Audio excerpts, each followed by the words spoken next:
Aku tak tahu bagaimana situasi bumi dulu saat engkau akan dilahirkan. Tapi kini, hari ini, meriahnya pencintamu menyambut kelahiran begitu indahnya aku rasakan. Sebahagia inikah saat kelahiranmu kala itu? Aku tak pernah tahu bagaimana seisi bumi ini dihias saat akan dilahirkan. Tapi melihat semangat pencintamu mempersiapkan segalanya penuh kecintaan sebagai penghormatan bulan kelahiranmu, begitu terharu yang aku rasakan. Sebegitu berartikah kelahiranmu ini? Para pencintamu hanya mengira dan menerka saja keadaan dan situasi pada saat itu, sambil bercerita bercengkerama sesama, menghayal bersama andai saja ada, jika saja ikut serta, tapi apa daya. Hanya cerita-cerita dan peristiwa yang kami dengar dan cerna oleh sang pemuja cinta lewat syair-syairnya, bahwasanya sikap, sifat, dan akhlakmu yang harusnya kami tiru.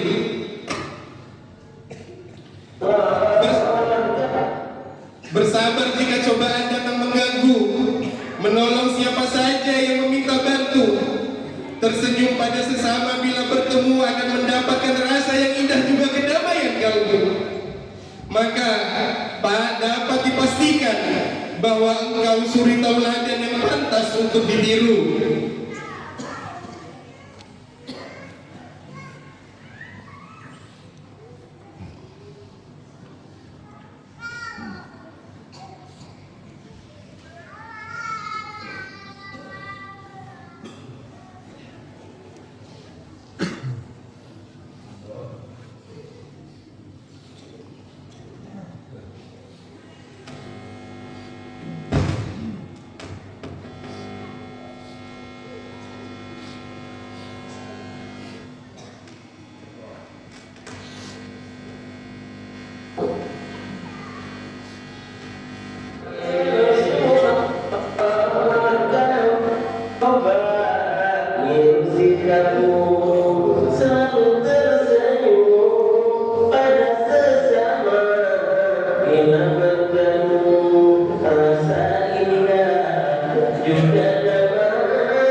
Tak boleh berlebihan dalam mencinta, tapi kepadamu aku rela-rela tergila-gila.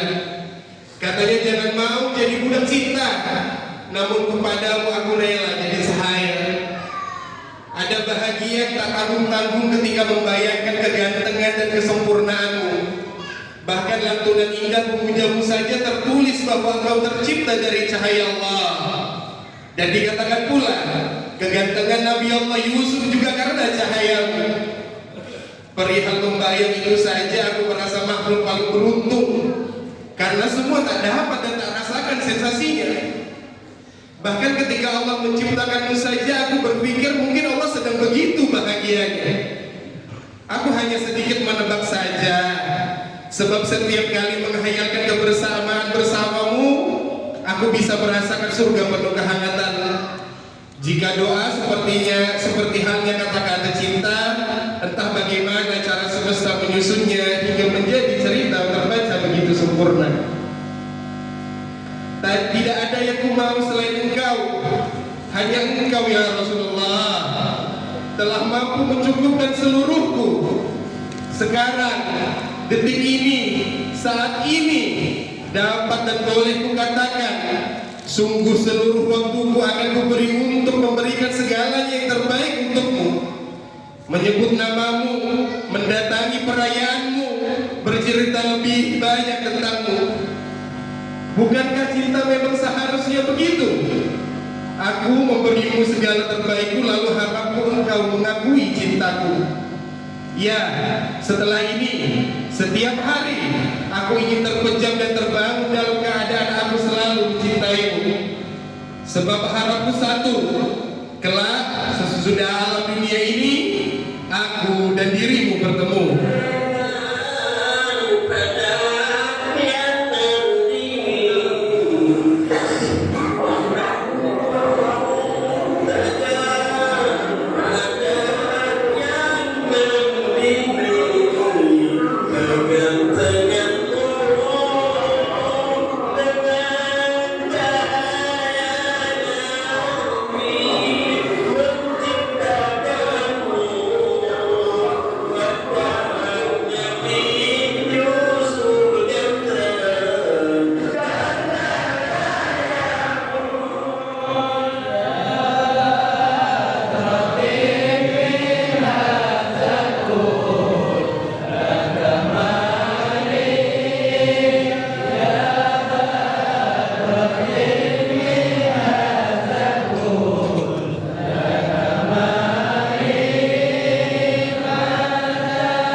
Jika ditanya tentang cinta, maka aku katakan cinta itu adalah engkau.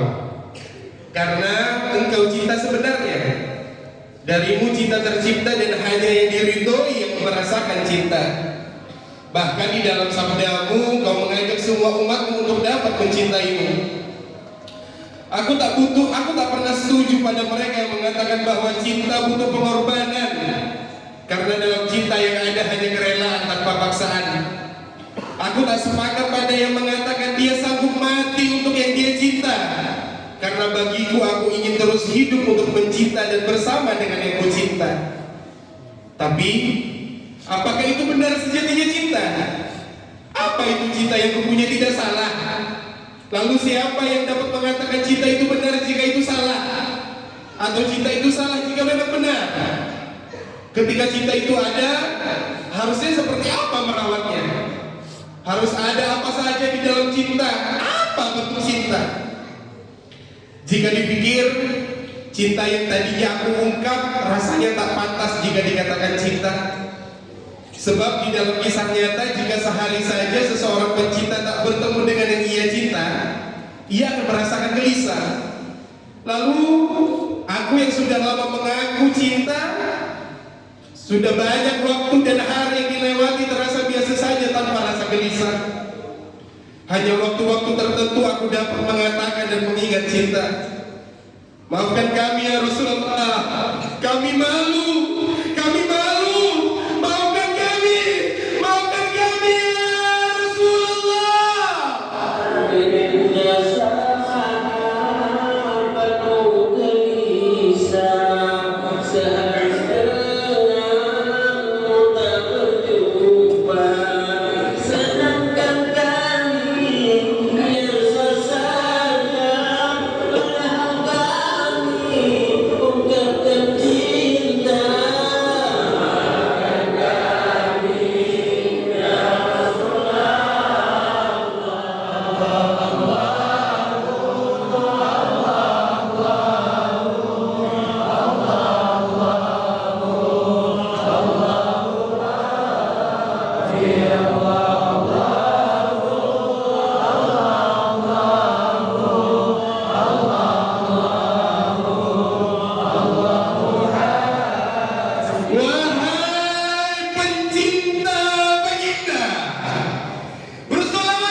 Sholawat dapat menghilangkan rasa dahaga dan panas matahari di padang mahsyar.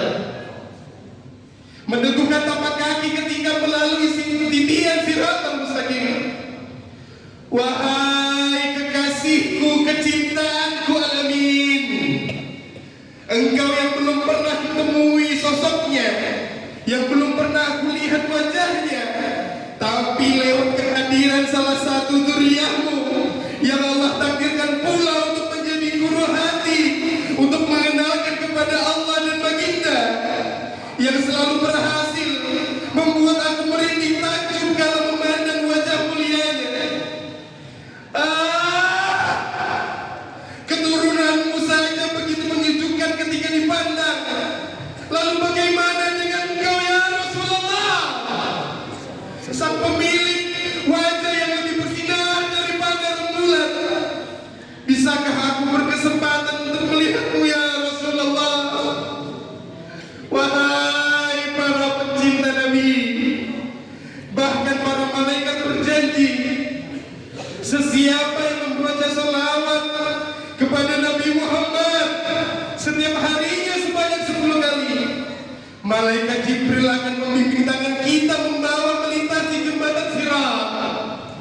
Malaikat Mikail akan memberi minuman dari telaga Rasulullah. Malaikat Israfil akan sujud kepada Allah dan tidak akan mengangkat kepalanya hingga Allah mengampuni orang itu.